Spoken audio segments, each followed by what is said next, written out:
चलिए, देखिए आज के जो करंट अफेयर्स में जो न्यूज़ आया था, इसमें ये बीजू पटनायक के बारे में बताया गया है।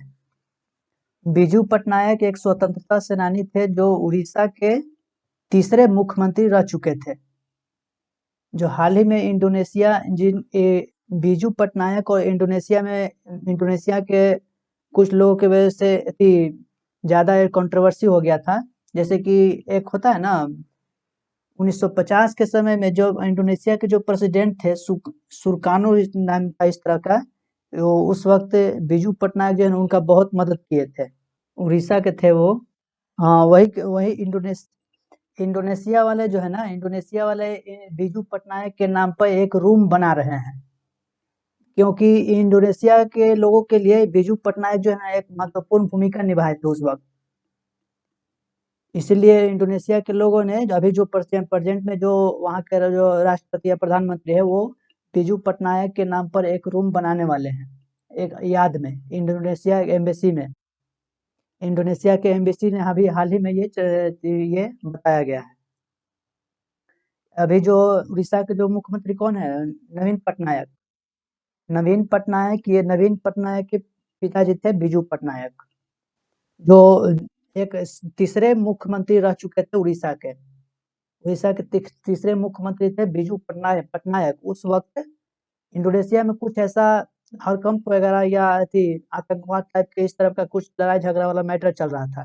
उसी वक्त बीजू पटनायक जो है ना उन लोगों का बहुत मदद किए थे। जैसे कि वहाँ के जो राष्ट्रपति थे सुकरानो करके, उनका उनके जान बचाए थे, और भी बहुत तरह के उसमें हेल्प किए थे। उस वक्त बीजू पटनायक एक थे एयरफोर्स में भी पायलट भी थे, तो उनका जान बचाने में ये बहुत मदद किए थे। उसी को ध्यान में देखते हुए वहाँ के इंडोनेशिया के एम्बेसी जो है ना, ये अभी हाल ही में बताया है कि बीजू पटनायक के नाम पर एक रूम बनाया जाएगा उनके याद में। याद रखिए, बीजू पटनायक के जो है 3 गो पुत्र हुआ करते थे। जैसे एक नवीन पटनायक, एक प्रेम पटनायक और एक गीता पटनायक। अभी नवीन पटनायक अभी हाल ही में उड़ीसा के प्रधानमंत्री है, मुख्यमंत्री हैं। और सबसे पहले 1950 में रिपब्लिक डे के चीफ गेस्ट रह चुके थे इंडोनेशिया के राष्ट्रपति वहाँ के राष्ट्रपति है सुकार्नो। सबसे पहले चीफ गेस्ट वही रहे थे, इंडोनेशिया के थे। इंडोनेशिया की करेंसी है रुपया रुपया। भारत की करेंसी है रुपया, इंडोनेशिया की करेंसी है रुपया।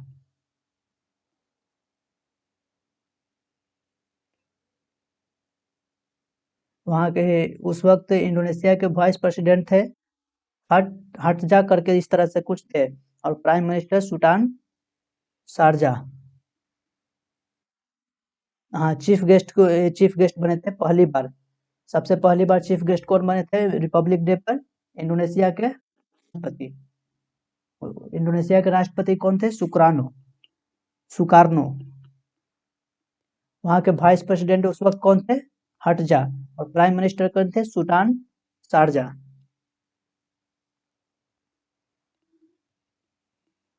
बीजू पटनायक उड़ीसा के तीसरे मुख्यमंत्री थे। फिर उस वक्त भारत और इंडोनेशिया में बहुत अच्छा रिलेशन हुआ करता था, लेकिन 1962 में जब भारत और चीन के साथ युद्ध हुआ, तो उस वक्त बीजू पटनायक ने एक लेटर लिखे थे मदद के लिए इंडोनेशिया से। मदद मांगे थे इंडोनेशिया से, लेकिन इंडोनेशिया वहाँ के कोई जवाब नहीं आया उस वक्त। कोई मदद नहीं किया गया, जिसकी वजह से धीरे धीरे रिलेशन जो है ना खराब होने लगा, और अभी हाल ही फिलहाल में रिलेशन अच्छा चल रहा है। आवाज आ रही है ना? हेलो।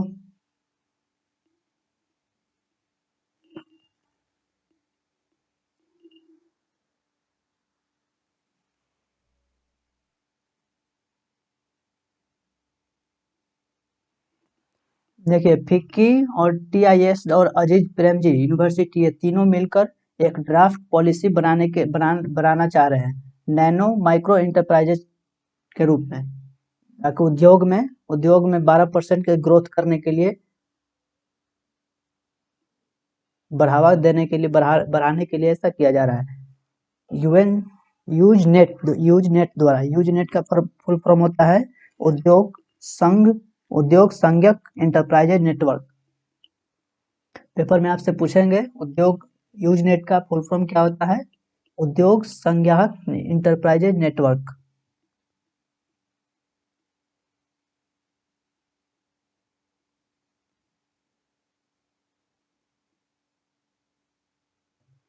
याद रखेंगे, उद्योग सहनायक इंटरप्राइजेज नेटवर्क, यूजनेट का फुल फॉर्म हुआ।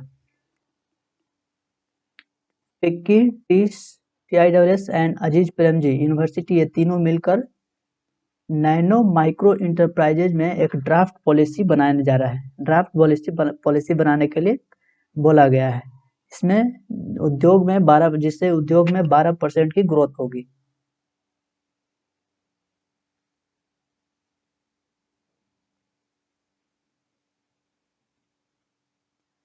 फिक्की के लिए देखें तो federation of Indian chambers commerce and industries, जिसकी स्थापना हुई थी 1927 में। हुई थी। इसके फाउंडर थे घनश्याम दास बिरला। इसका हेडक्वार्टर कहाँ है? न्यू दिल्ली। हेडक्वार्टर है हुआ न्यू दिल्ली। इसके प्रेसिडेंट है उदय शंकर और जनरल सेक्रेटरी हैं दिलीप चेनोय।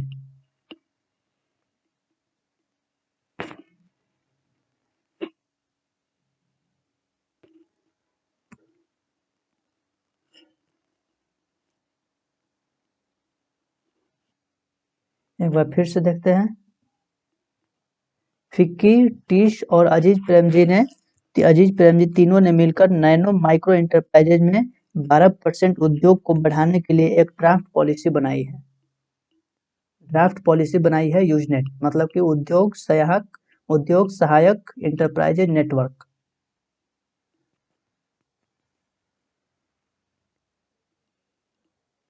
फिक्की के हेडक्वार्टर्स कहाँ हुआ? न्यू दिल्ली। इसका स्थापना हुई थी 1927 में। जिसके फाउंडर है घनश्याम दास बिरला और जनरल सेक्रेटरी हैं दिलीप चेनोय और अभी प्रेसिडेंट है उदय शंकर। उसी तरह से टिस की बात करें तो Tata institute of social science.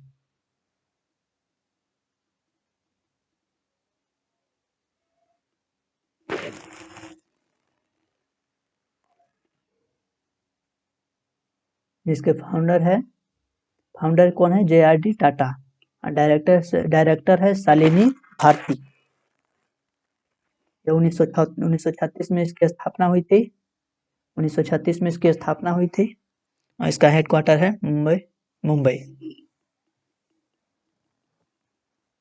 वहीं अजीज प्रेमजी की बात करें तो ये विप्रो के अध्यक्ष है अजीज प्रेमजी। ये इसका स्थापना हुई थी 2010 में और इसका हेडक्वार्टर है बेंगलुरु में। आगे देखते हैं।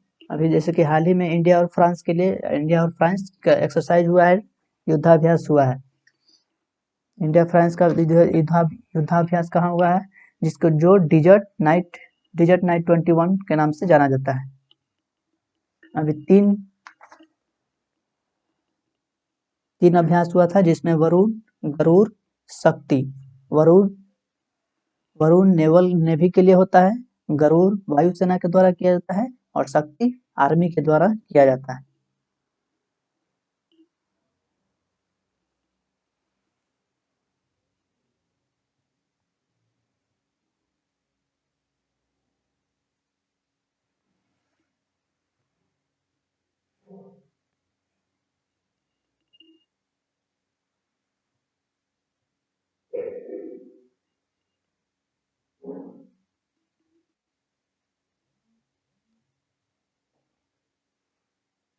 भारत और फ्रांस का एयर एक्सरसाइज हुआ डिजर्ट नाइट 21।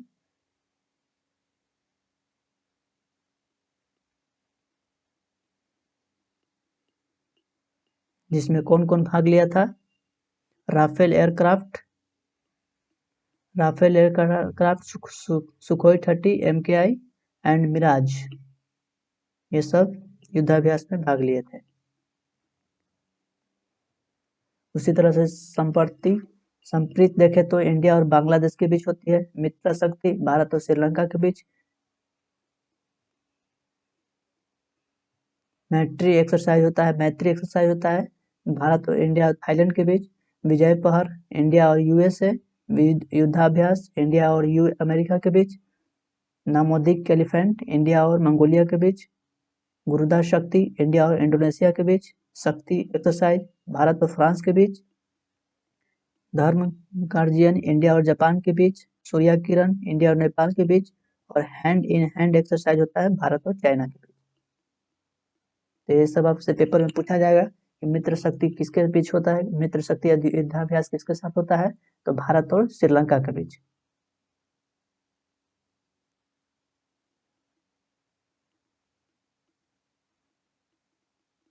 उसी तरह से पूछा जाएगा सूर्य किरण युद्धाभ्यास किसके साथ होता है, तो भारत और नेपाल के बीच। भारत और फ्रांस के बीच होता है शक्ति एक्सरसाइज।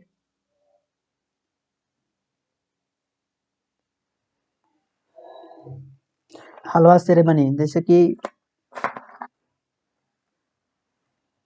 हलवा सेरेमनी अभी हाल ही में को शुरू किया गया है। जैसे कि जो बजट जो पेश होता है 1 फरवरी को 11 बजे बजट आएगा। उसी के उपलक्ष्य में हलवा सेरेमनी किया जाता है।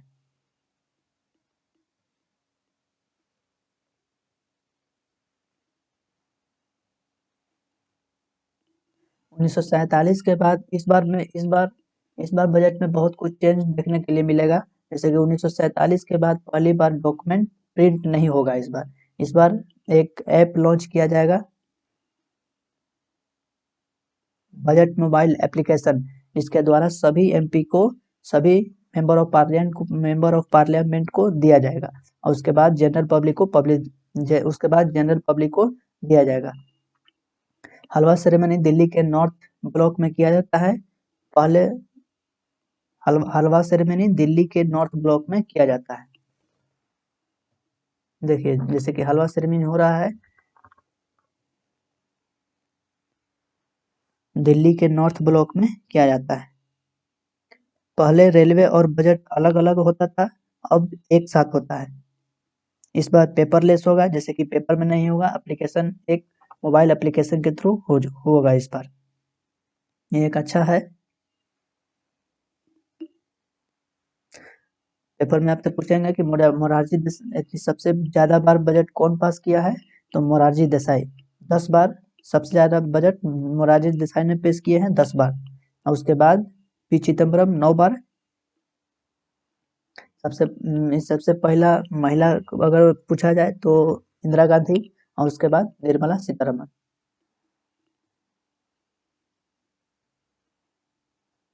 उन्नीस सौ 55 तक ये इंग्लिश में होता था, अब दोनों में होता है। पहली बार बजट पेश हुआ था 26 नवंबर 1947। जैसे कि देखिए केंद्रीय बजट 2020-21-22 के लिए बजट बनाने की प्रक्रिया के अंतिम चरण को चिन्हित करते हुए हलवा सेरेमनी नई दिल्ली के उत्तरी ब्लॉक में आयोजित किया गया है। ये बजट तैयार करने की प्रक्रिया शुरू होने से पहले हर साल एक प्रथा के रूप में मनाया जाता है। बजट आएगा 1 फरवरी को, संसद में पेश किया जाएगा। इससे पहले रेलवे और बजट एक साथ अलग अलग होता था। इस बार पेपरलेस के रूप में वितरित किया जाएगा, यानी कि पेपर के रूप में नहीं होगा, जैसे कि एक एप्लीकेशन के रूप में होगा। और इसी को सारे एमपी को दिया जाएगा।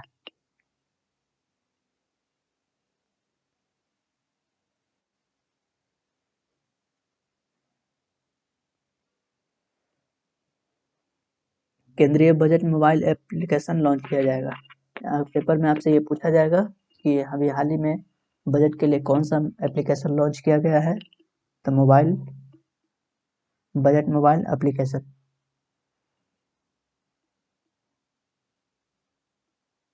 मोबाइल ऐप पे 14 केंद्रीय बजट दस्तावेजों की पूर्ण पहुंच की सुविधा होगी, जिसमें वार्षिक वित्तीय विवरण, अनुदान की मांग और संविधान द्वारा निर्धारित वित्त विधेयक भी शामिल होगा। इस ऐप में डाउनलोडिंग होगा, प्रिंटिंग और सर्च की एम्बेडिंग विशेषताओं के साथ एक उपयोगकर्ता के अनुकूल इंटरफेस होगा।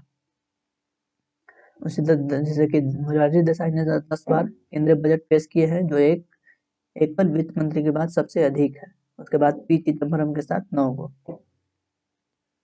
संघ बजट जो है ना, जिसका मतलब होता है कि फ्रेंच में छोटा बैग, एक बैग के रूप में इसका मतलब होता है।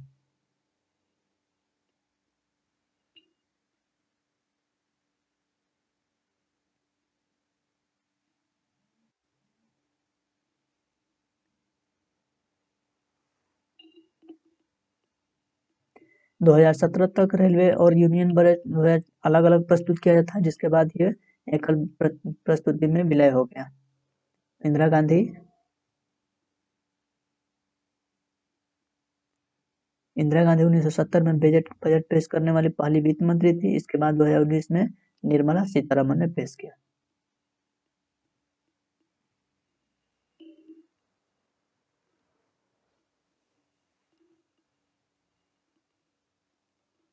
अभी हाल ही में इलेक्शन कमीशन की तरफ से एक सूचना आया है कि अब इस चीज को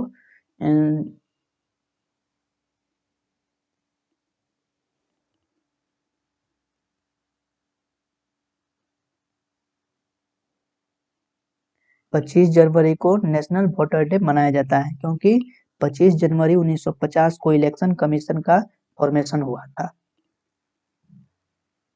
आर्टिकल 324 के तहत चुनाव करवाने का इलेक्शन कमिश्नर के पास पावर होता है।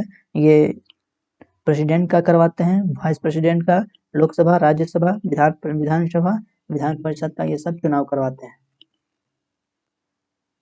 इलेक्शन कमीशन में एक चीफ होता है और 2 इलेक्शन कमीशन होता है।